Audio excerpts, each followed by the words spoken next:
Hello viewers, welcome to Shameera Sharif vlog. எல்லோரும் எப்படி இருக்கீங்க? எல்லோரும் நல்லா இருக்கீங்க நம்புகிறேன். இன்றைக்கி பிரியாணி ரெசிபி எப்படி பண்ணுறதா பார்க்க போகிறோம். வாங்க வீடியோக்குள்ளே போகலாம்.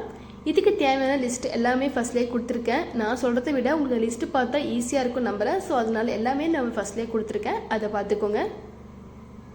ஃபஸ்ட் சட்டியில் 1 டீஸ்பூன் நெய் ஊற்றிக்கோங்க.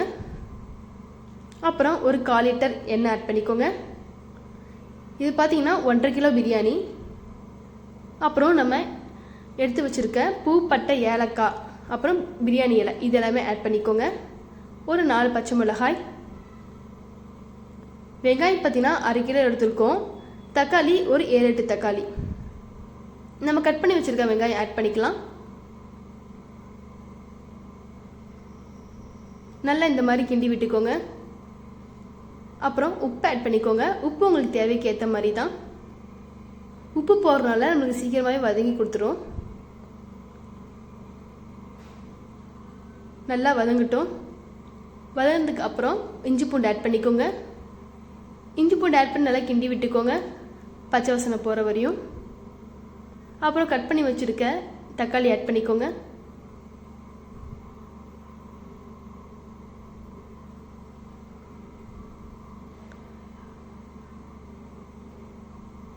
நெக்ஸ்ட் நம்ம எடுத்து வச்சுருக்க சிக்கன் ஆட் பண்ணிக்கோங்க.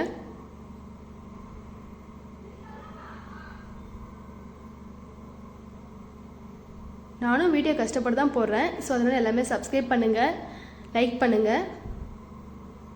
டெய்லியும் காலேஜுக்கு போயிட்டு வந்தால் நானும் போடுறேன். எடிட் பண்ணி போடுறது தான் ரொம்ப லேட் ஆகுது. நிறைய பேர் பார்க்குறீங்க, ஆனால் சப்ஸ்கிரைப் பண்ண மாட்டேங்கிறீங்க. ஸோ அதனால் ப்ளீஸ் கொஞ்சம் சப்ஸ்கிரைப் பண்ணுங்கள். அப்புறம் புதினா கொத்தமல்லி ஆட் பண்ணிக்கோங்க. தயிர் ஆட் பண்ணிக்கோங்க. தயிர் நாங்கள் ஒரு பாக்கெட் தயிர் எடுத்துருக்கோம்.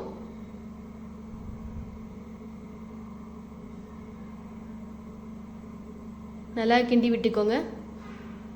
ரொம்பவே டேஸ்ட்டாக இருக்கும், கண்டிப்பாக ட்ரை பண்ணி பாருங்கள். அப்புறம் லெமன் எடுத்துக்கோங்க. நாங்கள் ஒரு லெமன், முழுசாக ஒரு லெமன் எடுத்துருக்கோம். இந்த மாதிரி நல்லா பிழிஞ்சு விட்டுக்கோங்க.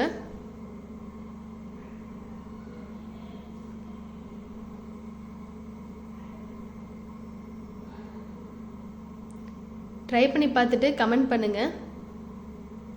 அப்புறம் சக்தி பிரியாணி மசாலா, நாங்கள் எப்போவுமே இந்த பிரியாணி மசாலா தான் யூஸ் பண்ணுவோம். ரொம்ப டேஸ்ட்டாக இருக்கும். நீங்களும் ட்ரை பண்ணி பாருங்கள். இந்த பிரியாணி மசாலாவே போடுங்க. பிரியாணி மசாலா போட்டதுக்கப்புறம் ஒரு 1/2 டீஸ்பூன் மஞ்சள்தூள், 1 டீஸ்பூன் கரம் மசாலா, 1 டீஸ்பூன் மிளகாய்த்தூள். மிளகாய்த்தூள் உங்களுக்கு தேவைக்கு ஏற்ற மாதிரி. நெக்ஸ்ட் கொஞ்சமாக கேசரி பவுடர், ஏன்னா கலர் நல்லாயிருக்கும். ஸோ அதனால் கொஞ்சமாக ஆட் பண்ணிக்கோங்க, ரொம்ப அதிகமாக வேணாம்.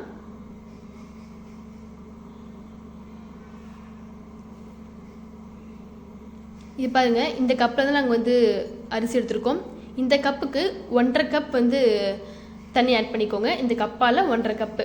ஏன்னா இப்போ தக்காளியிலேருந்தும் கறியிலேருந்தும் தண்ணி வந்திருக்கும். ஸோ அதனால் 1.5 கப்பே போதும். அது மட்டும் இல்லாமல் இந்த பச்சை அரிசி 1.5 கப் ஆட் பண்ணிக்கோங்க. இப்போ நம்ம ஊற வச்சுருக்க அரிசி ஆட் பண்ணிக்கோங்க. அரிசி ஆட் பண்ணி நல்லா இந்த மாதிரி கிண்டி விட்டுட்டு ஒரு மூடி போட்டு மூடிடலாம். சாப்பாடு போய் தம்மில் இருக்கட்டும். நெக்ஸ்ட் கச்சிமூர். கச்சிமூர்னா நீங்கள் வெங்காய பச்சடி சொல்லுவீங்கன்னு நினைக்கிறேன். நாங்கள் கச்சிமூர் தான் சொல்வோம். கச்சிமூருக்கு நான் வெங்காயம், கேரட், தக்காளி, பச்சை மிளகாய் இதெல்லாம் எடுத்துருக்கோம்.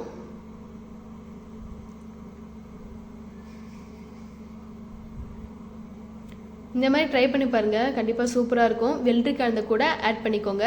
வெள்ளரிக்காய் இல்லை, ஸோ அதனால் நீங்கள் இதை மட்டும் தான் எடுத்துருக்கோம். அப்புறம் கொத்தமல்லி.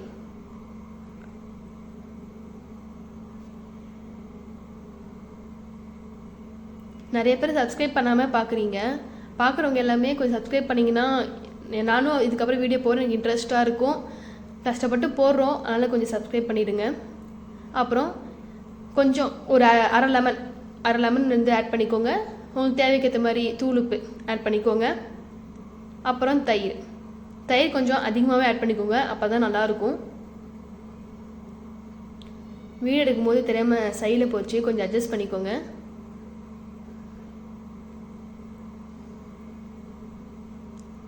ரொம்ப கிண்ட வேணாம், ஓரளவுக்கு இந்த மாதிரி கிண்டிக்கோங்க. அவ்வளோதான், ஃபினிஷ் ஆகிடுச்சு. வாங்க ஃப்ரெண்ட்ஸ் சாப்பிட்லாம். எல்லாமே முடிஞ்சிருச்சு. ரொம்ப டேஸ்ட்டாக இருக்கும், கண்டிப்பாக ட்ரை பண்ணி பாருங்கள். எல்லோரும் வாங்க சாப்பிட்லாம். பாய் பாய்.